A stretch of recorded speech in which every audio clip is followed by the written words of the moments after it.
Hi, good day everyone, and welcome to our class. And today we're going to talk about another interesting topic that would really help us to be a good public speaker, or will be, able to help us to deliver a good speech in front of our spectators. So it is being said that a wooden horse may amuse the children, but it takes a live one to go somewhere, which is true and which is also applicable when we are delivering a certain message or a certain speech in front of a lot of people. Well, definitely in this course, we should be learning how to deliver it with the sense of us being moving and not to be that too stiff. So how are we going to do that? Well, definitely it is fair enough for us to discover or for us to know what is gesture, or how are we going to use gestures. So gesture is an outward expression of an inward condition. It is merely an effect, the effect of a mental or an emotional impulse struggling for expression through physical avenues. So a gesture is really a simple matter that requires observation and common sense rather than a book of rules. Just like what I mentioned a while back, it is an outward expression of whichever we are trying to deliver. It is merely an effect, again, the effect of a mental or emotional impulse. And an emotional impulse wherein we really need to take note of some sort of physical avenues for that to get delivered. You must not, however, begin at the wrong end. Always remember that. If you are troubled by your gestures or lack of gestures, attend the cause and not the effect itself. Meaning to say, there is really a need for you to practice. There is really a need for us to do the practice to make it, somehow acceptable and presentable. And it will not and the least help matters to tack on to your delivery of a few mechanical movements.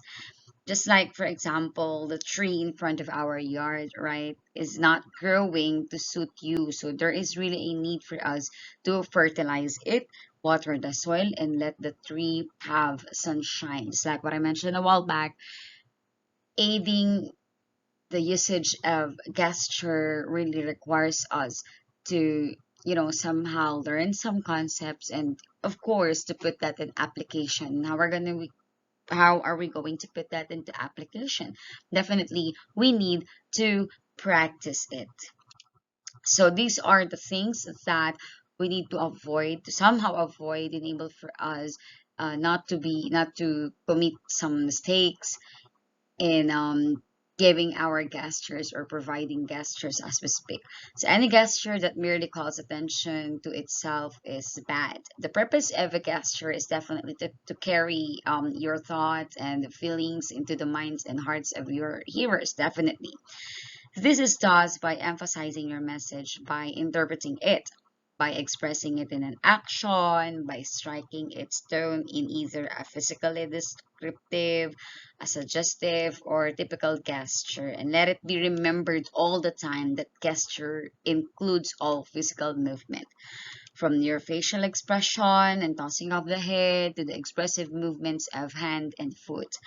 A shifting of the pose may be a most effective gesture. So do not smother ideas with gymnastics. It is being said that um, there is really a need for us to be particular in what certain part of the speech we're gonna have, or put some sort of gestures or insert our gestures. So we need to be mindful of that. Don't let your agility and grace put your thoughts out of the business. Next one, gestures should be born of the moment.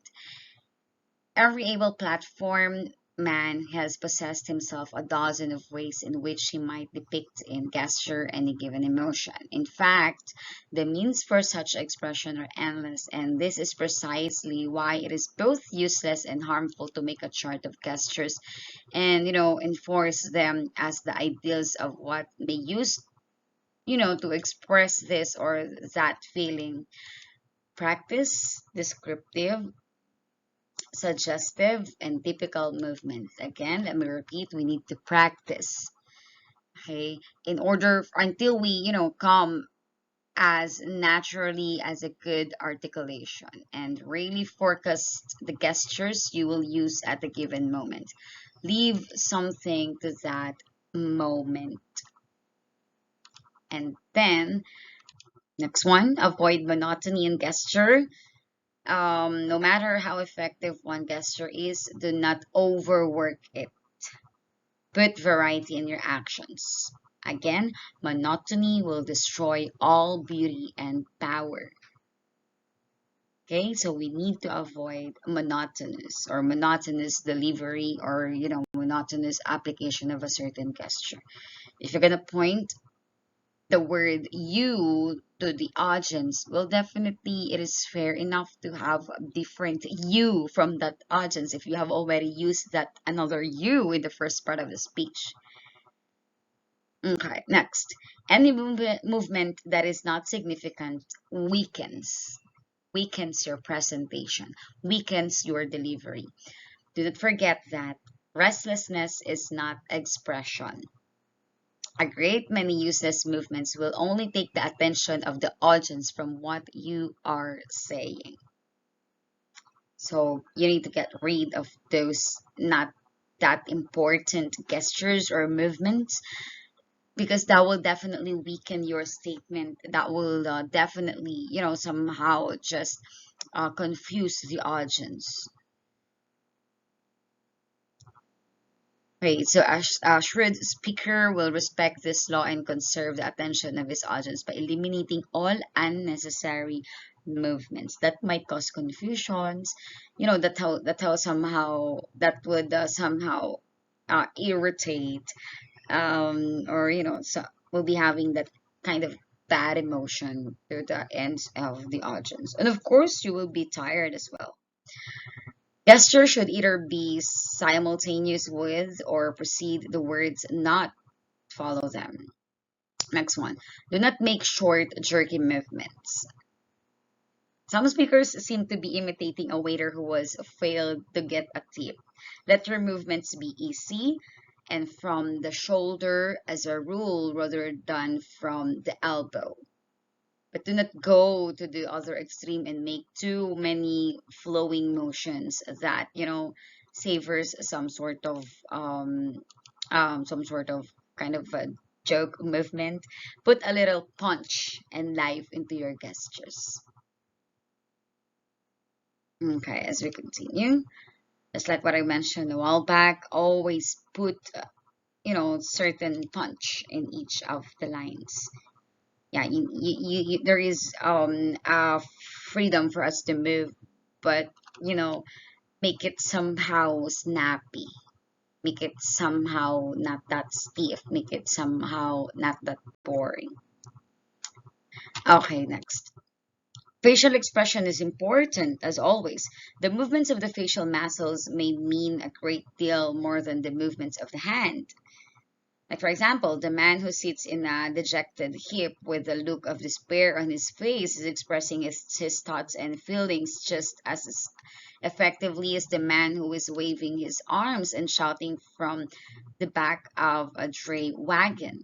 The eye has been called, as the window of the soul. So through it shines the light of our thoughts and feelings. So we as someone who is trying to execute a good um public speaking activity or a public speaking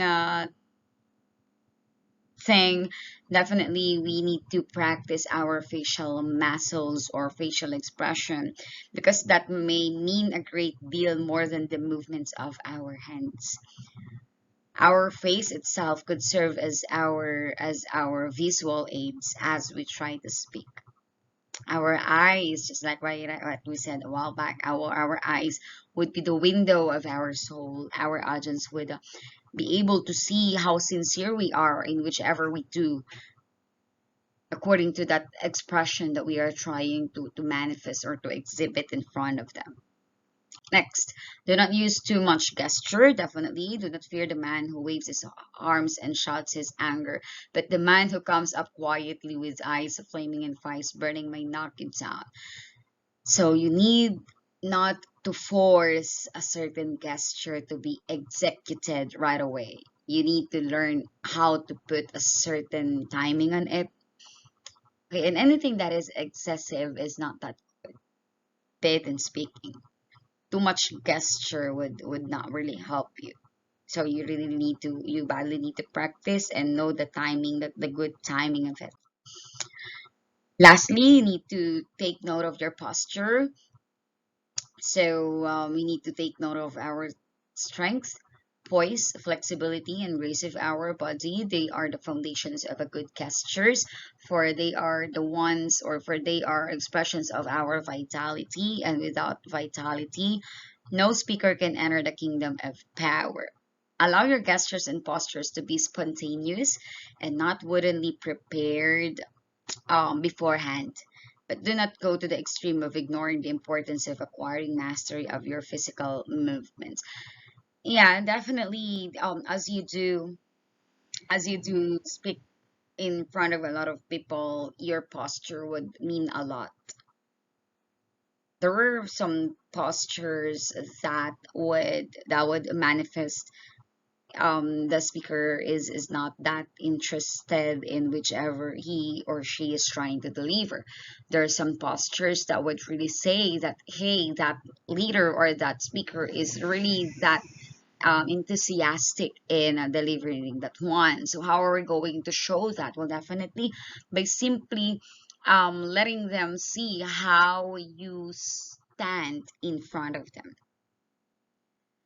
Like you don't need to be that particular what in which part of the speech you're gonna stand this way, in which part you're gonna slouch this way. Well, there is a need for you to be, that bounded with numbers or bounded with those, but definitely you need to make it sure that the way you stand would somehow be something that is naturally be seen to you. Okay, just make it sure that you aren't be that wooden before, wooden in front of your audience.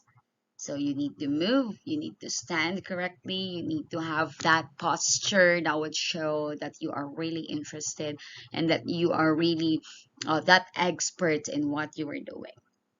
So those are the things that you need to remember as we try to have a good gesture in delivering a certain speech. Thank you so much for listening, and God bless you all.